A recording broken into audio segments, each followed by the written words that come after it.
وہ پوچھتی ہے کہ یہ جو آیت اس نے پڑھی ہے اس میں یہ لکھا ہے کہ اللہ تعالیٰ نے انسانوں کے درمیان میں بھی رسول بنائے گا اور فرشتوں کے درمیان میں بھی رسول بنائے گا، تو فرشتوں کے درمیان میں سے کیا مراد ہے؟ فرشتوں کے درمیان رسول مراد یہ ہے، سمجھیے نہیں بات، اللہ تعالیٰ فرشتوں میں سے بعضوں کو وحی کے لیے، پیغام بری کے لیے چنتا ہے۔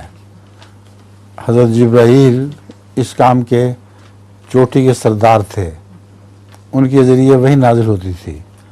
میکائیل کے ذریعے وحی نازل نہیں ہوتی تھی، ان کے ذریعے خوراک ملتی تھی۔ اسرائیل کے ذریعے موت ملتی تھی۔ تو فرشتوں میں سے رسول سے مراد یہ ہے ایسے فرشتے ہیں جو خدا تعالیٰ کی وحی لے کر نازل ہوتے ہیں۔ اب جبرائیل تو ہر ایک پر نازل نہیں ہوتا، مگر جبرائیل کے ماتحت فرشتے ہیں جو آگے عام لوگوں پر وہ وحی لے کر آتے ہیں۔ السلام علیکم حضور۔ لطیفہ ہے